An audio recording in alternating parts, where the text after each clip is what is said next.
Okay, so I think I'll start just quickly with some introductions. So welcome to today's CEPS webinar. Thanks very much for joining us.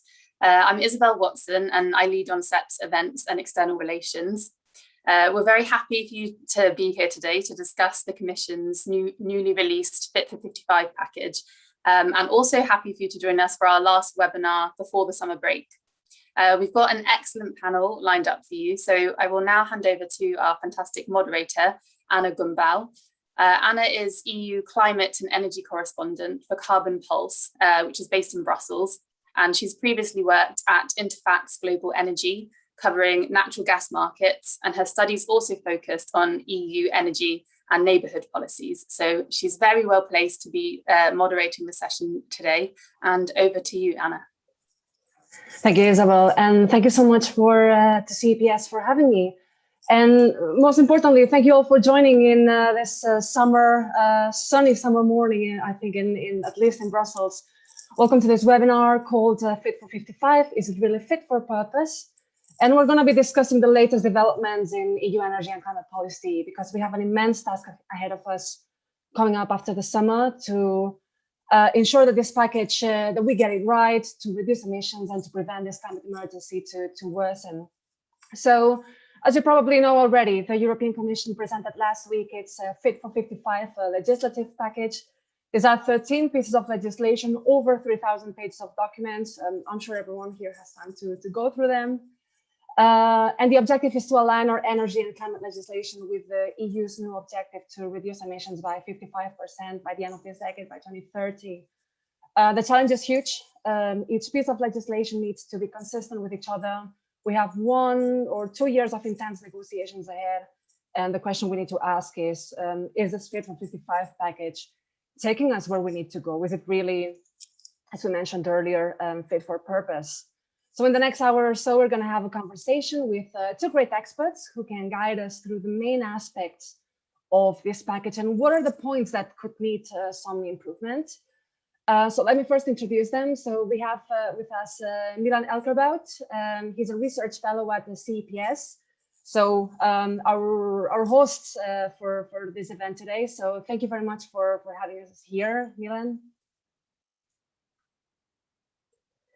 And we also have Susanna Karp, Director of Political Strategy with Bellona Foundation. Thank you very much for joining us for this panel.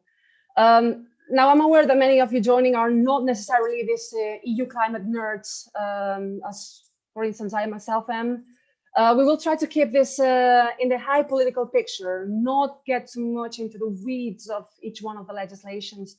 It might get slightly technical at some point, but please bear with us because we have these 2 great experts here, and we will make sure that we explain these key topics in the most accessible and the most digestible way. Just a housekeeping rule over here. You will see a Q&A box with Zoom. You know the drill. Don't hesitate to send us any questions over there. Best if you use the Q&A box, not the chat for questions, so I can make sure to pick them up as we go.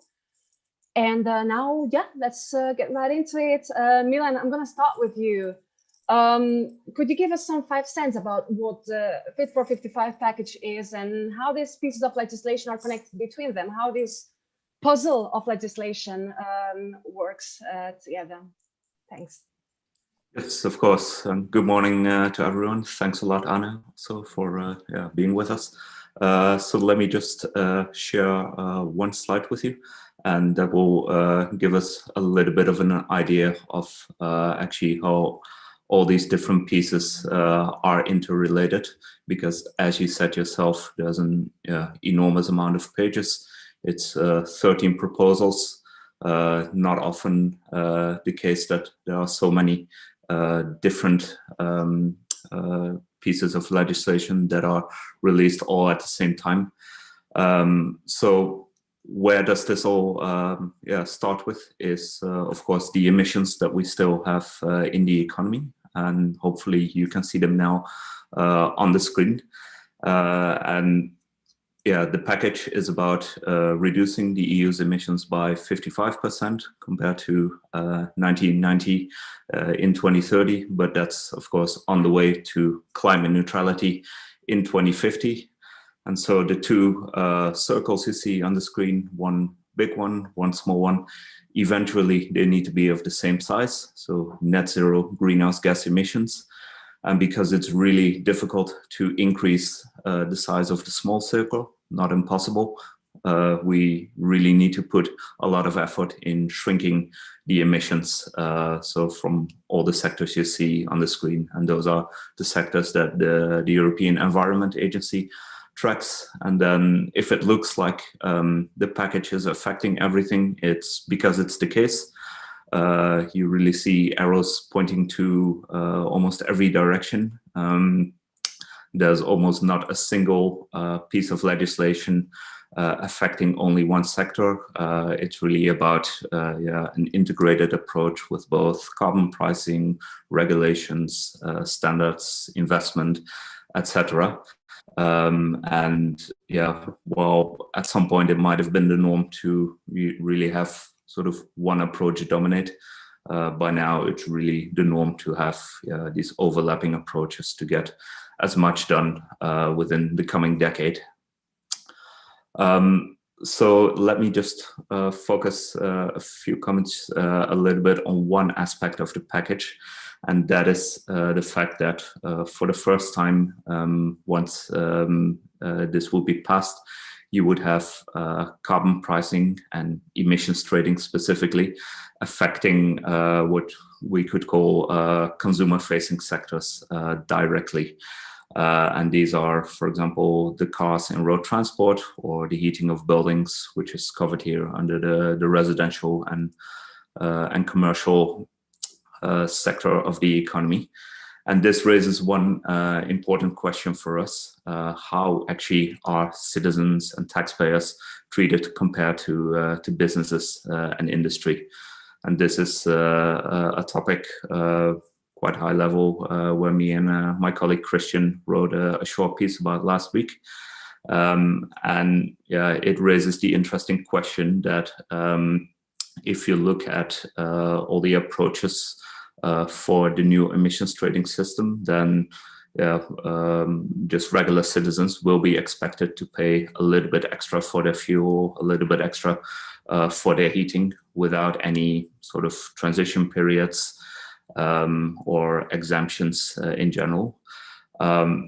This can be justified as well, the inclusion, because in road transport, for example, even though we have other policies addressing the emissions there, so basically the car standards, the emissions in recent years have still been increasing. So one of the real benefits of emissions trading is it's a cap and trade system. So you can put a ceiling on the emissions, and that means that if they increase elsewhere, you need to reduce them in another part of the economy. Now, what is interesting with these Fit for 55 proposals is that it will be a separate emissions trading system just for road transport and buildings in principle. And you might sort of see it as logical that you don't want to mix sort of these very industrial sectors like steel, cement, electricity generation with the more consumer-facing sectors. But it also has the downside that if, for example, the emissions reductions in transport would be lagging a little bit, then there is no extra pressure on the power sector, for example, to decarbonize quicker. And another thing to look at is how the ETS is set up in the regular emissions trading system, which has been running for over 15 years already. And there are a lot of exemptions, like free allocation, which will continue maybe up until 2035. It will be reduced from 2026 onwards, but up to today, it's almost 75 to 90% of emissions are given away for free. There's a lot of state aid that benefits industry. a lot of investment also from the EU budget, from member state budgets, and now we will also get this the new acronym, the Carbon Border Adjustment Mechanism, or CBAM, applied to it. So this treatment of industry is also understandable because there is this risk of carbon leakage, and therefore you want to make sure that EU producers, especially the ones that are investing in low carbon technology, are competitive. But if you compare it to sort of the direct costs increases for regular citizens, it's still a stark difference, and therefore we think that sort of the social implications and what happens with the redistribution of auction revenues in this new system will be really important. So we wrote about that in a commentary last week, but I'll leave it at that for now. And back to you, Anna. Thank you very much, Milan. I think you've done really a good job on assessing and describing what's the scale of the challenge, and start to also hint at what are going to be the main political battles will be fought in the next year or two of negotiations.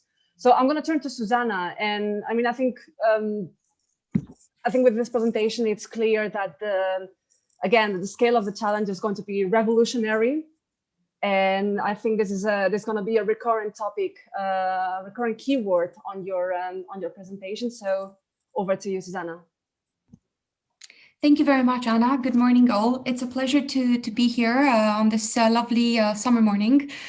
We get to discuss a topic that's extremely relevant for our future, and so I can't think of better company to be spending this morning with other than the panelists, Isabel, and of course the participants. So thank you all for tuning in. Very interesting we're still in the early days of this package being released, and it's nice to still make sense of it, to look what's in the package.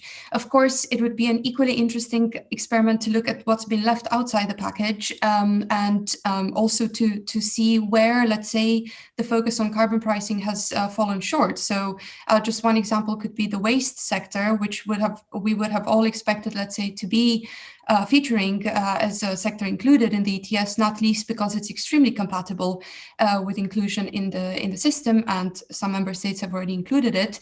So it could be an interesting exercise intellectually to actually work our way backwards, starting from that. So if our economy doesn't address the problem of waste, which is connected, let's say, to CO2 being wasted and released in our atmosphere, maybe there's something to be said about the inherent logic to it. But that's getting lost in the details. And instead, what I want to do for the input part of the presentation is to rather propose a framework of analysis through which I will then analyze basically the topics as they come up in today's discussion. And the reason why I think a framework of analysis is needed is because we hear very interesting words being used about this package. So we heard the Commission presenting it as a holistic package. This is a lovely word. It's very fuzzy and warm. And of course, it raises the question of what does this mean? Is this holistic in terms of overall emissions? Is this holistic as a system? Is it really a systemic approach? So that's why I think we need to actually take a step a bit away from the package, employ a framework of analysis, and then look at the package again through this framework. And the framework I want to propose to you today is the one that was actually created in 2015 by Professor Michael Grubb in his book Planetary Economics.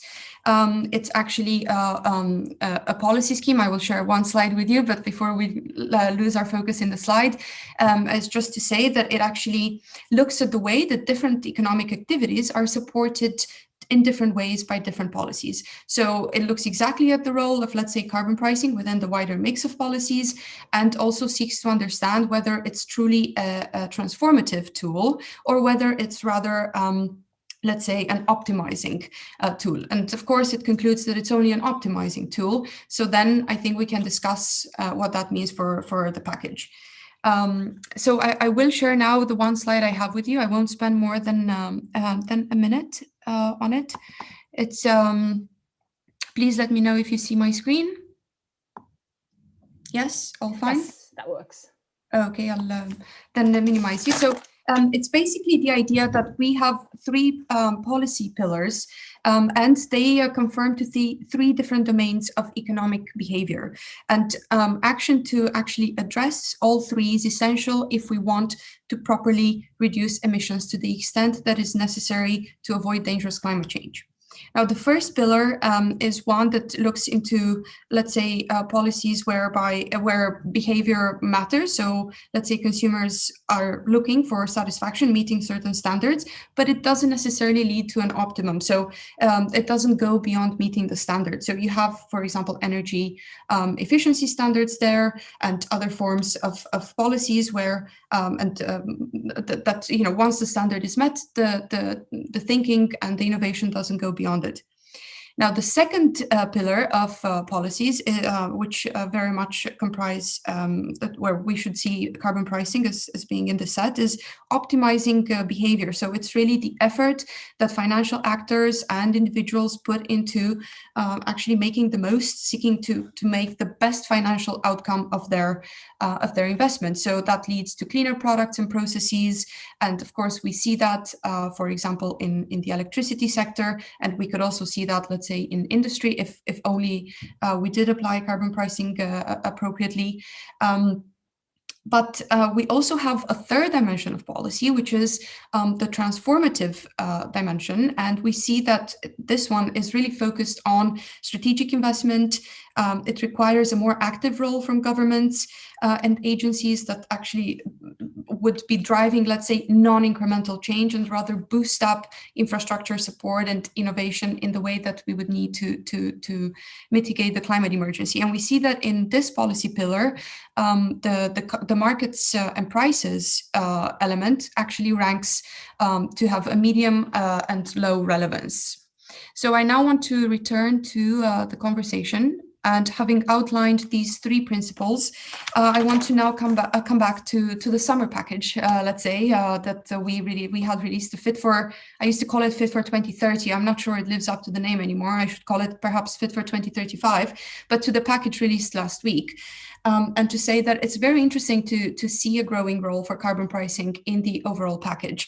And I absolutely agree with Milan that the benefit of introducing a cap on emissions in sectors currently not under a cap is probably the biggest benefit from the proposal on the table. But so carbon pricing does work, and we've seen it work, and the ETS has demonstrated its resilience during the pandemic. All of that is absolutely valid. It will continue to have a relevance in the future and to demonstrate its utility. But unfortunately, it's not actually the best tool necessarily to optimize behavior, despite economic textbooks or more traditional textbooks wanting it to be like that. And it's also not really going to deliver, let's say, system change in the way that we actually need it to take place in this decade. So in that sense, we do need additional policies, and as Milan also referred to, it's very good that we have concrete, let's say, supporting policies in the transport sector. So we have the CO2 standards directive, and so that's very useful. The question is it happening fast enough? Is the infrastructure being built fast enough? Are the EVs becoming cheaper than regular cars fast enough? And also what's in it, let's say, for the buildings sector? Will we have an equal, let's say, end of polluting technologies by 2030, 2035? So we need to see all of these before we can have a full understanding of how carbon pricing will optimize the other policies in place.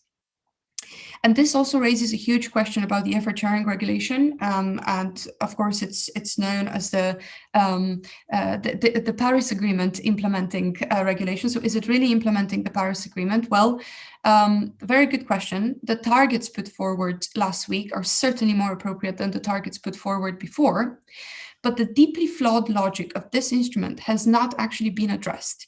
So the idea that we should be assigning separate emission reduction targets on economic development potential in countries actually contradicts the many studies put forward by the OECD and others that show that economic growth is actually decoupled from emissions growth. And unfortunately, this logic is deeply rooted in the effort sharing regulation. And Just increasing the targets hasn't been addressed.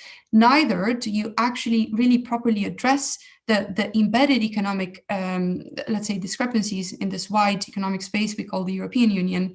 You haven't addressed it by putting a carbon market or proposing to put a carbon market on some of the sectors there. So we actually really, in this reform that's following in the next 2 years, we need to actually find a solution for effort sharing. Sure, if a carbon pricing will be part of that solution, that discussion will unfold for the next 2 years, but is it the solution itself? No, it's not. No, it's not, because there's different economic cultures, different levels of energy poverty throughout the EU, and obviously these things matter.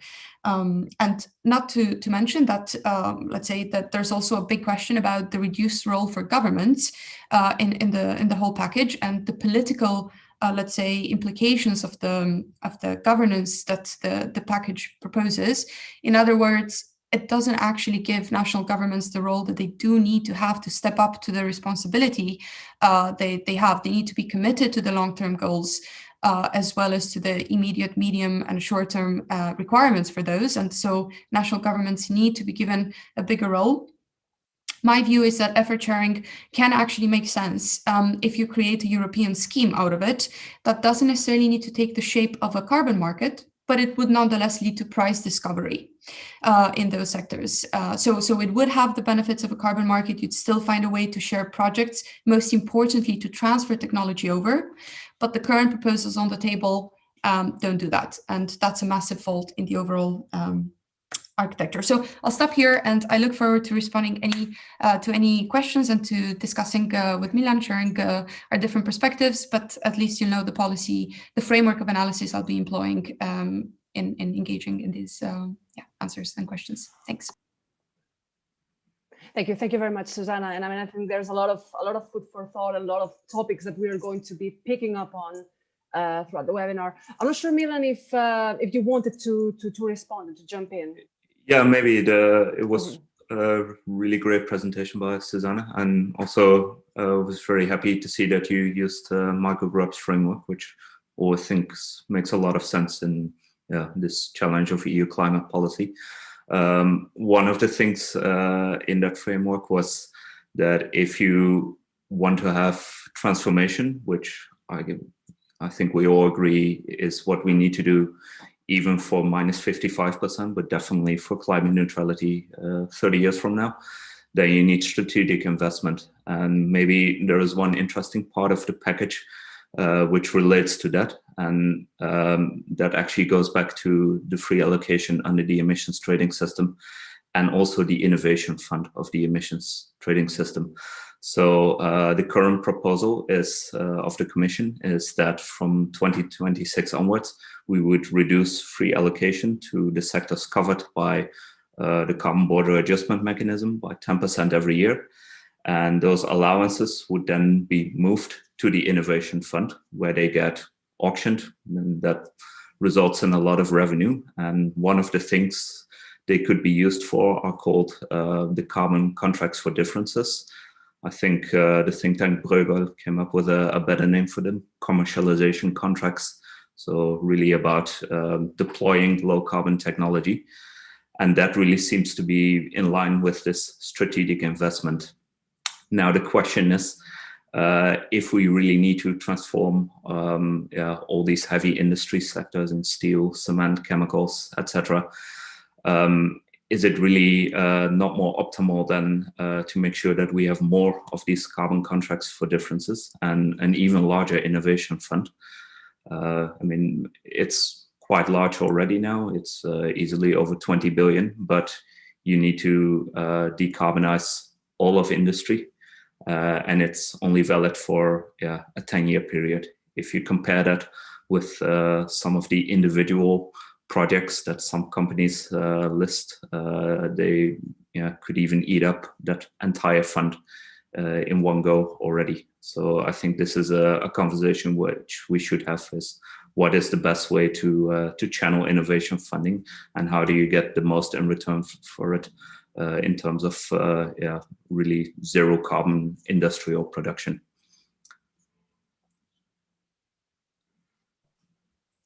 Thank you both. And I mean, I think it's really interesting that we we cover industry, I think, at least for a couple of minutes, because I mean the way we see at the moment is that the way that the proposal stands is that we're potentially going to have two carbon markets, one for the sectors that are already in the ETS and another one for transports and buildings. And if we look into perspective, if we look in the next 6-7 years, by 2027, all the sectors covered by these carbon markets will all resort to full auctioning. So all of them will be paying fully for their permits, except for industry. Industry will continue to receive a substantial amount of free allocation by then. So I'm really wondering, like, where do you see more than the weaknesses of the current package for the industrial decarbonization? Where do you see also the opportunities from this point of view? Susanna, maybe you'd like to go first. Yes, I'll answer your question, and I think there's a little way I could actually build up to replying to the previous comments by Milan and keep the conversation alive in that way. But so before I start to answer, I just want to ask perhaps a question that where the answer is yet to be found. But I'll ask this to everyone on the call: who owns the atmosphere?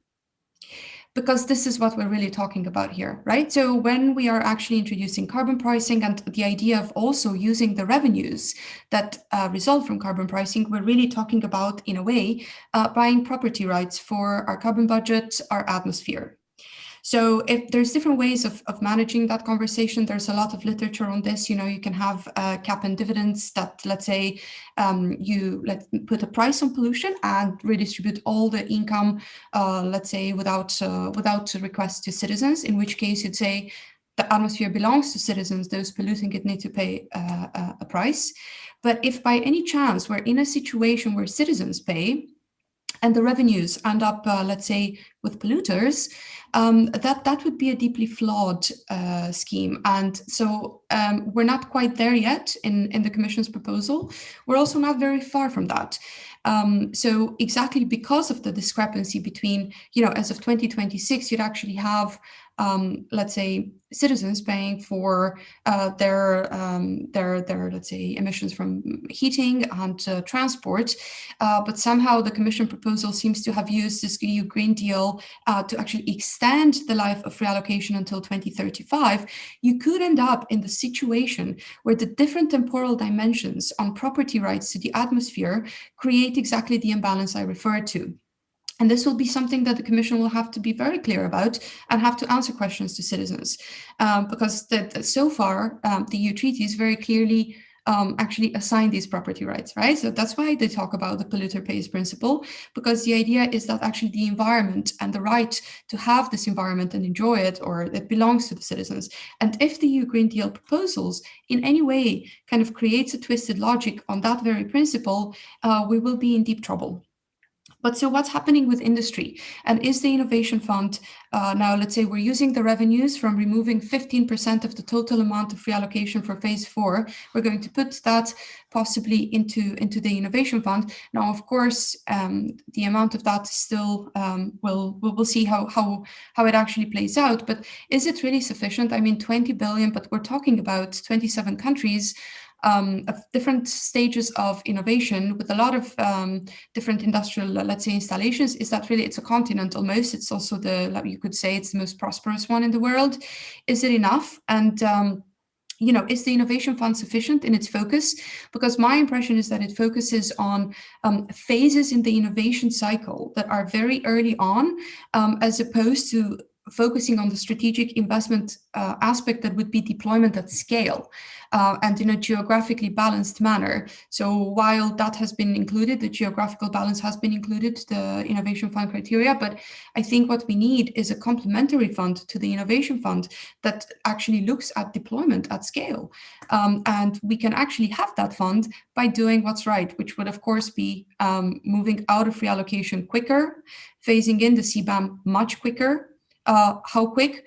Well, let's say as quick as you phase in maritime. Why should that be any different when you're talking about sectors with a huge international dimension on both sides? If you're going to phase in full auctioning for maritime in 4 years, you can do the same with the Cband. Milan, please go ahead if you wanted to respond. Yeah.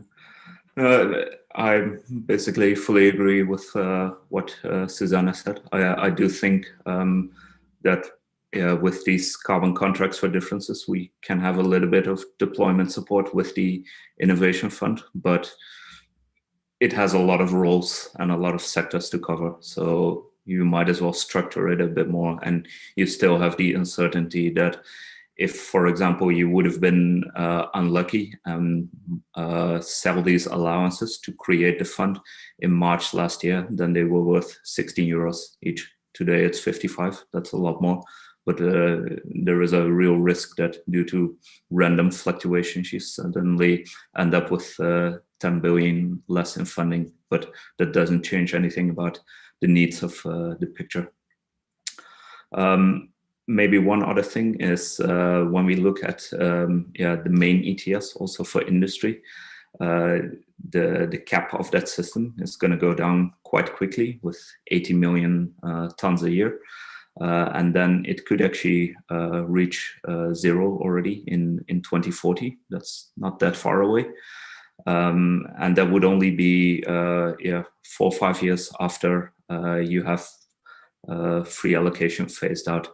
So one of the key questions is also then the free allocation, if it is continued, really needs to be given in the right way, that those companies that are the most innovative, that are really putting green steel, green cement, green chemicals on the market, that they are benefiting, not necessarily companies who have an average emissions intensity. And I hope that this will also play a role in the negotiations with Parliament and Council. Thank you very much to both of you. We're halfway through the panel, so I have a couple of questions prepared, but we also got plenty of questions from the audience. So I'm gonna see if I'm able to, put the two of them together, maybe like answer in blocks. So we're talking about the industry, so I think it's worth staying there for a while, because we've talked about the carbon border adjustment mechanism. From 2026 is going to force importers to pay for imports from third countries based on their pollution. This has always been portrayed by the Commission as a measure to encourage more stringent climate action in third countries, to bring them on board, to set up their own carbon pricing policies or efficiency measures. However, do you think it's really, is it going to live up to its objective? And maybe I can just tie it up to a question that we got from Hian Vu, I hope I pronounced the name correctly, who asks, how do non-EU countries lacking carbon pricing rules best respond to Cband? Should they start creating their own carbon markets? So if we could answer quickly this two questions and some issues around, some thoughts around Cband. Thanks a lot. Maybe I can just start with the question. Yes, please. Sorry, go ahead. On Cband, then how to respond to it. I could imagine that this is going to be one of those things where people in 10 years still disagree what the objective of this mechanism really should be. A bit like with the ETS itself, people still disagree whether it should just incentivize any emission reduction or also promote innovation. And with the Cband, the question is, do you want it to lead to higher, more ambitious climate policies in third countries? Do you just want it to prevent carbon leakage risk? Or do you very specifically want other countries to adopt a carbon price? That would be, from the EU perspective, the ideal scenario. If everyone has a carbon price, then you just link the systems and there are no problems with competitiveness anymore. But you can't really expect every country to go the same route. And as Susanna also showed with Michael Grubb's framework, there's a lot of different options in which you can address these sort of challenges. So one other way to respond to this is actually, to claim that, we might not have a carbon price, but the products we put on the market still have, on average, a better embedded carbon intensity than your products in the EU. That will not be the case for all, but if that is the case, then they will also be able to show to the European Commission that, well, there is no risk of carbon leakage here, so why do we need to pay? They would need to pay less than, but it would also really affect, I think, the climate diplomacy element of the Cband if you have producers that are, in a way, more efficient than the EU producers. Susanna, if you want to jump in. Yes, so I've been a proponent of a Cband for several years, and the reason why I think this tool is incredibly important is because it actually minimizes the divergence in pathways that different countries could take. Now, of course, the Paris Agreement acknowledges differences between countries, and therefore, I mean, in a way, competition is built into the framework of it. But having a policy such as Cband helps in minimizing some distortions. So, for example, as far as the EU and its neighbors are concerned, it's extremely useful to have a Cband to prevent the development of, let's say, carbon havens outside of just on our borders, so that we, let's say, import coal-based electricity while we're phasing out coal. Or looking now towards the UK, it's quite clear that there's a complicated situation with Northern Ireland continuing to be in the EU ETS. If anything, a Cband would actually help that we do have two converging carbon markets. And last but not least, the Cband is also about honesty in the European, let's say, approach to the rest of the world, because of course our carbon the carbon footprint of our imports is non-negligible. It's huge, and we have to be honest about that. We need to set a standard, a global standard around the honesty on embedded emissions as well. So as far as I'm concerned, the current Cband proposal is as unambitious as it could have been, given where it started from, given where the Parliament was going with this. And we need to take account for all of the associated emissions, or as much as possible, in any case, if we hope to have proper accounting in place. And you know, it's an opportunity to set global standards on correct CO2 accounting, and I hope the EU won't pass up this opportunity. I hope the Parliament will fix the Cband proposal with that in mind. But yeah, it has multiple benefits, and the honesty component of it is one that we shouldn't underestimate. So. Right, thank you very much. I would like to take another question from the audience, since we are still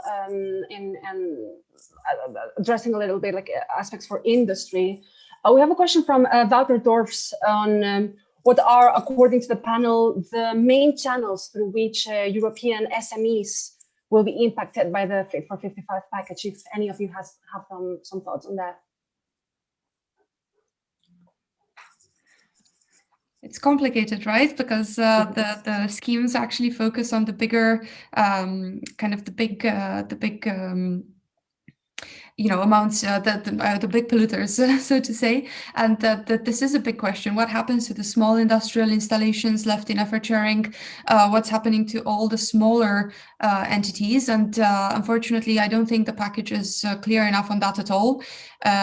You know, the fact that it misses to talk about circularity, or that it misses to put circular principles at the core of it, means that you know, that there's a lot of gaps that the package has left unaddressed. Surely some of them will come in subsequent legislation, but that is why, unfortunately, I think the package doesn't actually have sufficient incentives for SMEs, and I think it could have done much better than that with a different approach to the effort sharing regulation, because a lot of the emissions from smaller installations are actually covered under that scheme. So I think that's where the EU had an opportunity that it absolutely missed.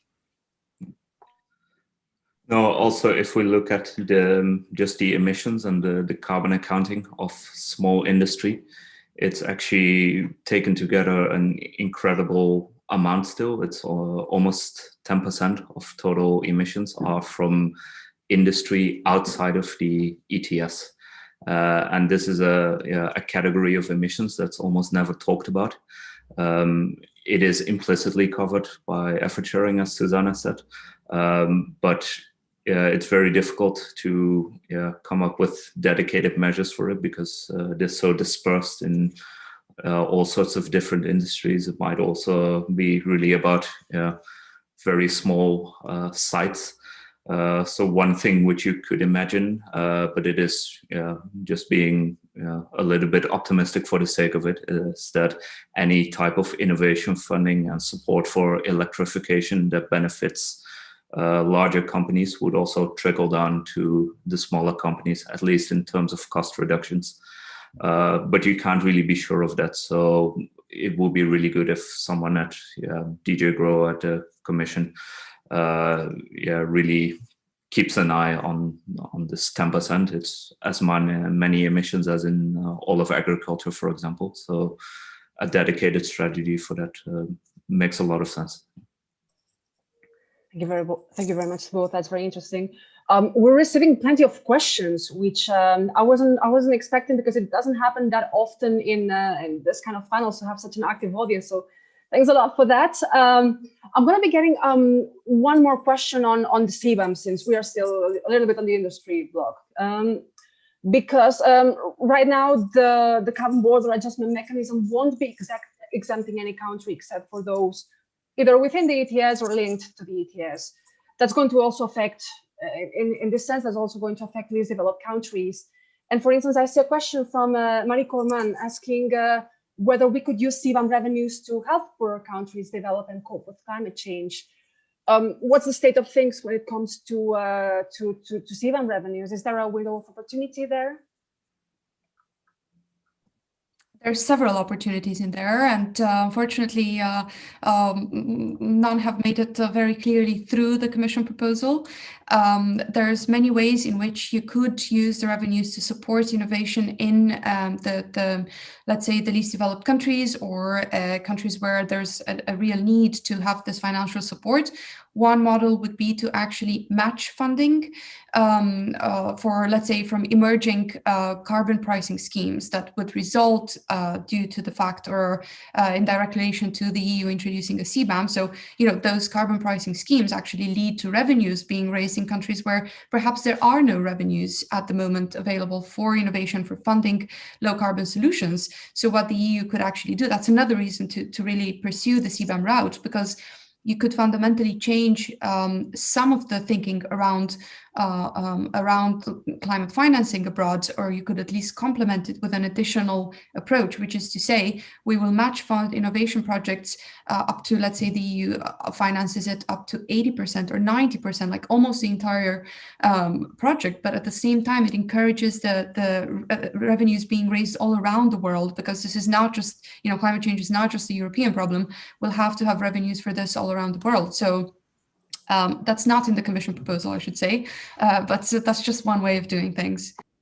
I would also add that one of the easiest ways to sort of create the impression that you're not really doing it for climate purposes and etc., and to make your own climate policy more effective, is to tout how many revenues you are raising with this new mechanism. Then other countries can really easily point a finger at the EU saying, well, you don't care about carbon leakage risk that much. You just want to have more own resources because you cannot find another way within your political system to do it. So we will definitely bring that up at the WTO.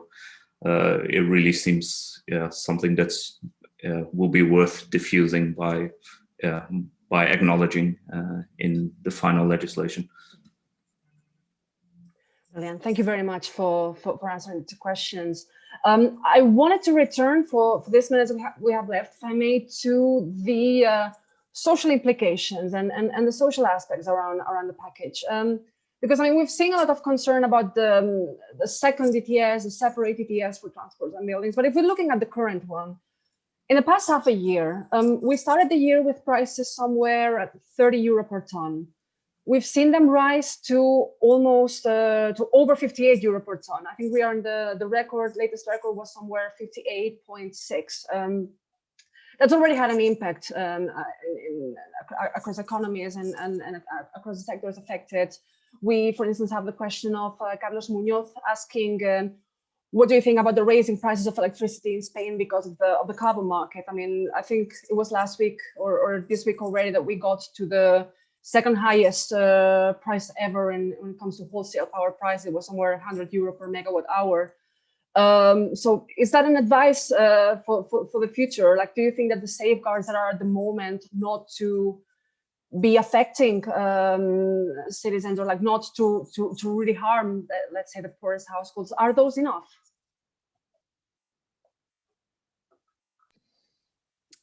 Probably not. It is a very complicated debate. And of course, one could say that, it's the carbon price that's creating the situation in Spain, but equally so, you could say it's perhaps the use of gas that's leading to the problem. And you could also trace back, let's say, the carbon price to know that for others to say, well, this was scheduled, let's say, a price of 30 euros per ton should have actually been met earlier than when it has been met. So where were the governments in terms of planning for this?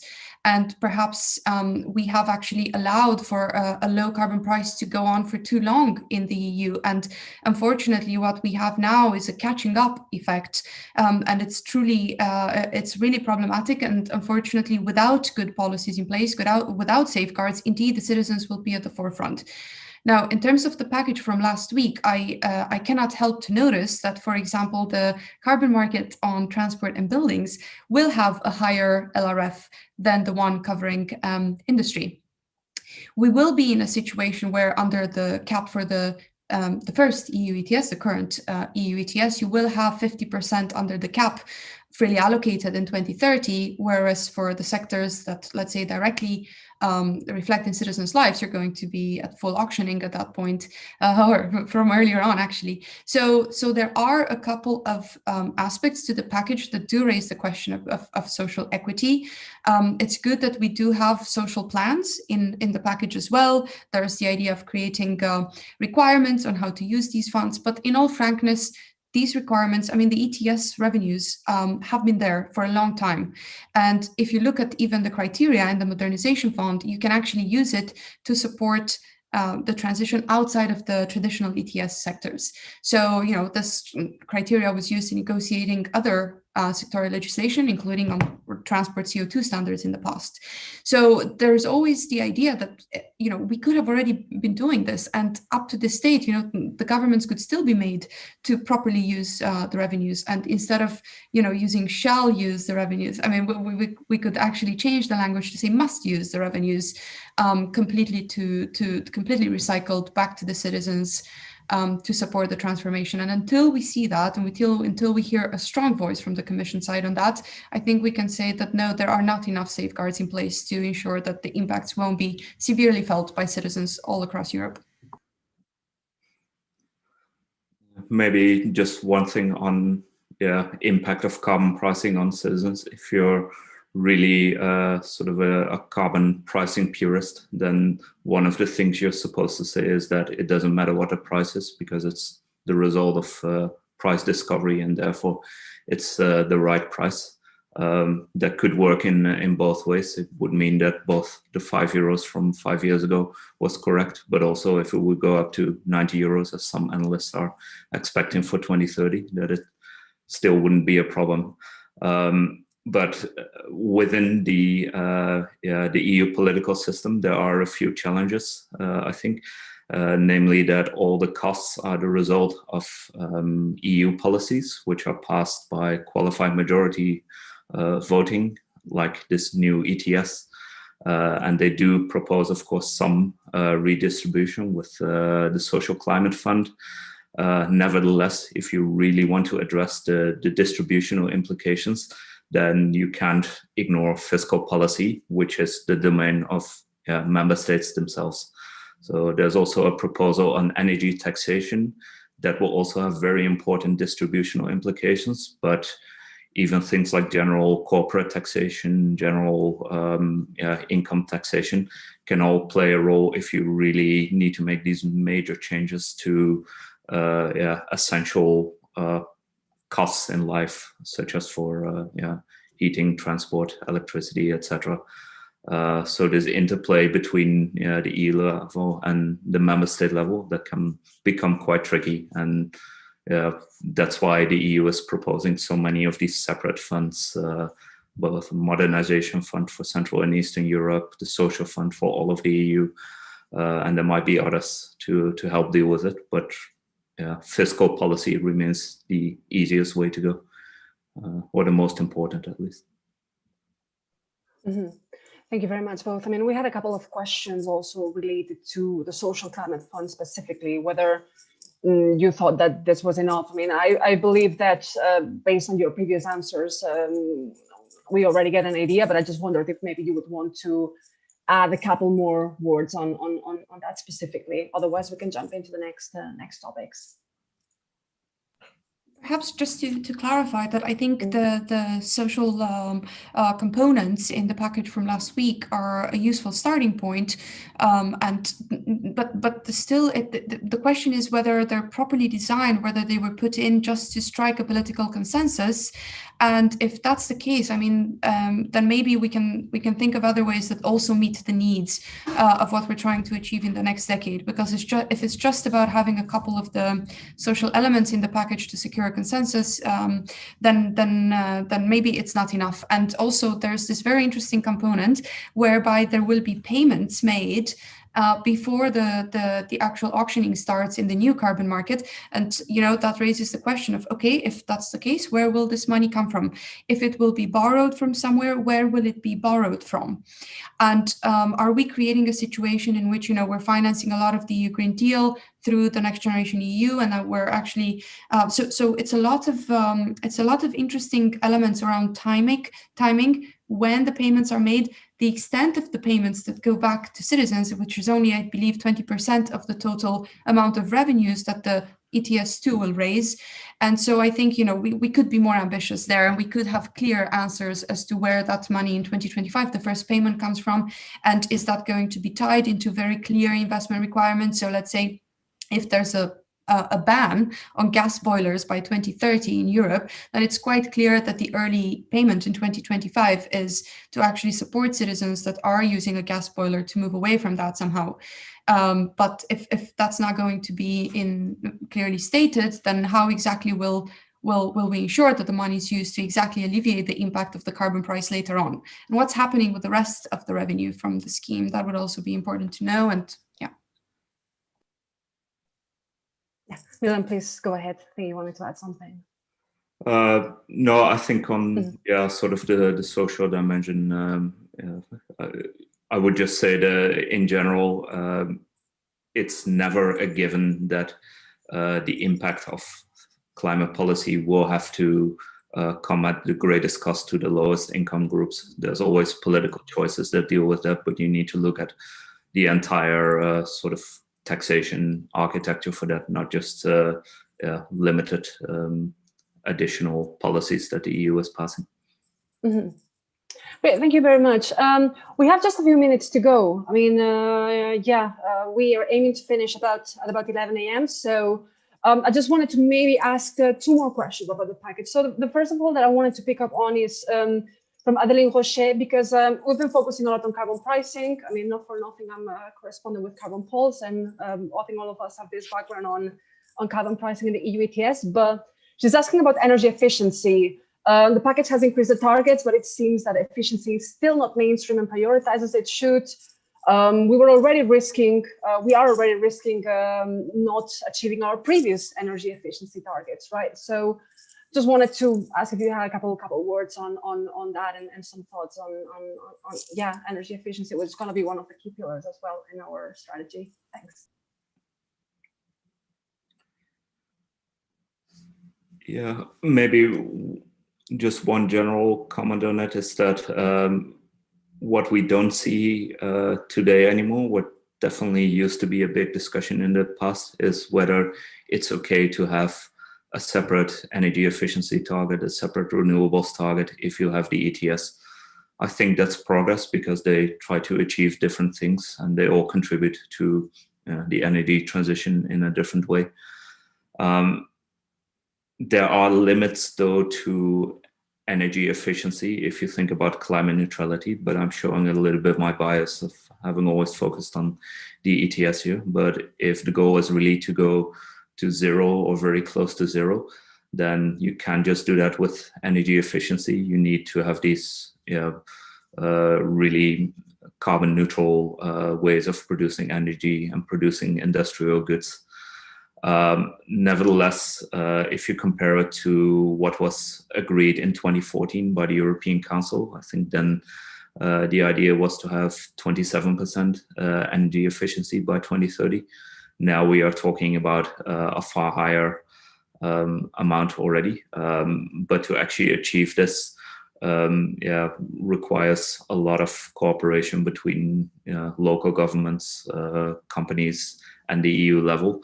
That can be quite challenging, but also there has always been an incentive to become more energy efficient, and in some sectors that has been optimized quite a bit because energy costs are high. You want to limit them as far as possible. So it remains important, but it's not easy to so quickly advance on that. Yes, and just from my side, so first of all, I think the question is really important when we look at it from the perspective of just growing demand for electricity as related to a lot of other developments we're trying to achieve, not least the development of green hydrogen in Europe and also electrifying transport all within the next decade or a bit longer. But the point is that just in my view, the targets are inadequate for supporting that. The renewables one is also below what is needed if we actually want to be having green hydrogen in Europe in 2030, not altering the energy transition, right? So because if we now boost up electricity demand so that we can call electrolytic hydrogen as green, irrespective of the carbon intensity of the grid, you can actually end up in a situation where you're using the current available renewables, but not to switch away from carbon intensive energy sources, but rather to create something that has the label green without being green. And so I think indeed we should prioritize boosting up energy efficiency, massively deploying renewables over the next decade. I mean, if we don't use the next decade for that, I don't know how exactly we're going to be supporting the systemic change we're talking about, because, you know, we will need electricity input and just about everything else we're trying to achieve systemically. That's your core input. So grid expansion, infrastructure deployment for that is critical. And I think the package is not ambitious enough on that. So hopefully that's something that can be addressed later on in the process, but also the interaction between targets, energy efficiency, renewables, and then how does that support, I mean, Milan referred to the fact that the cap of the ETS goes down to 0 in 2040. Indeed, it does. So that means that until 2040, we do need to be massively employing the solutions available and using sectoral policies like energy efficiency and renewables to maximize that synergic effect. I think that's very important. And I mean, it also leads me to the very last question, because we're running out of time, but I think there's an important question that I think that we need to address, which is the long-term perspective, because we have our 2030 climate objective, but then we're also looking into climate neutrality for 2050. One of the things that we're really going to need if we want to get on our way to net zero is carbon removals. So perhaps my last question is the Fit for 55 package providing the correct framework to lead us to long-term net zero? Do you think the framework for removals that it stands right now with it fit for purpose, following a bit the topic of our debate? Yeah, who'd like to start? Maybe Milan, you'd like to jump in? Yeah, no, I think that's a very important point, and there is some attention to removals, to the carbon sinks, but only the more natural sinks, so forests, essentially, and that's understandable. But we might need other permanent removals as well, especially if you have these industrial sectors already being expected to operate in an ETS with a cap of 0 by 2040. You could imagine that you want to have some sort of credit in there to deal with a little bit of residual emissions. But maybe one other element that is interesting, referring to what Susanna said at the beginning of our webinar, was about effort sharing. And with carbon removal, you could also imagine that effort sharing becomes politically very important. So right now for 2030, for Bulgaria, for example, they would need to reduce emissions by only 10%. That can still be quite a challenge for them. But the question then is, what happens after 2030 will they really go from minus 10% to minus 100% in just 20 years? That's way quicker than sort of richer European countries. Or do you actually extend the logic of effort sharing to things like carbon removal, and then countries like Sweden, Denmark, Luxembourg, etc., might do a little bit of carbon removal in exchange for other countries still having some emissions? It might not be the most attractive idea from a pure climate perspective, but politically that might be a discussion that we cannot avoid. Okay, and just from my side, just to emphasize the fact that technological removals will be needed.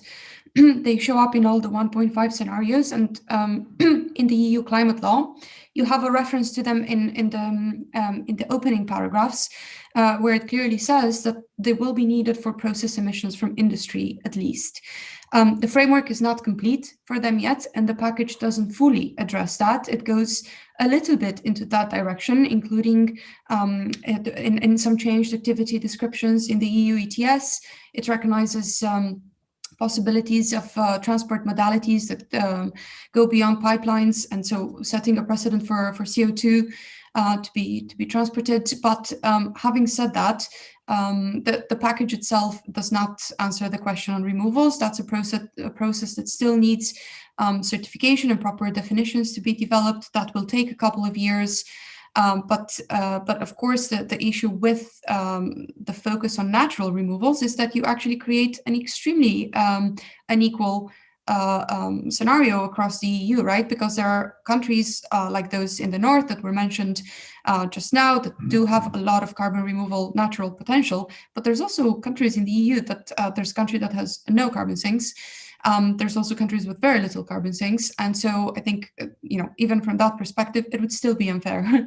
So we need to always find out equalizing factors in our policies. And so, yes, I do expect that by 2030, we will be making progress on technological removals, and that will become handy. But yeah, removals nonetheless should only be additional to reductions. So conflating them too early would have not been helpful. So perhaps it's good we're taking a separate route for the time being. Great, thank you very much to both of you. I mean, we're a couple minutes over time already, so I think it's time for us to be wrapping up this webinar. I mean, at the end of the day, this is just the presentation last week of the Fit for 55 package was only the end of the beginning. So I believe we're going to have plenty of opportunities to continue discussing the kind of policy challenges ahead of us and the upcoming negotiations that are going to be taking place, and there's going to be plenty of opportunities for that in next webinars, and hopefully also in person, which would be great. So yeah, I mean, I would like to thank first of all to the panelists, to Milan, to Susanna, for bringing their insight, bringing their expertise into the table. Thank you very much once again, the audience, for joining us and being so active with the questions, and apologies for not having been able to answer all of them. But I believe we managed to touch into the main topics. And yeah, thank you very much for CPS for organizing this event, for trusting me in guiding this webinar. And yes, see you very soon. And yeah, until the next time. Have a nice day. Thank you very much, Anna and Suzanne. Thank you. Thank you all.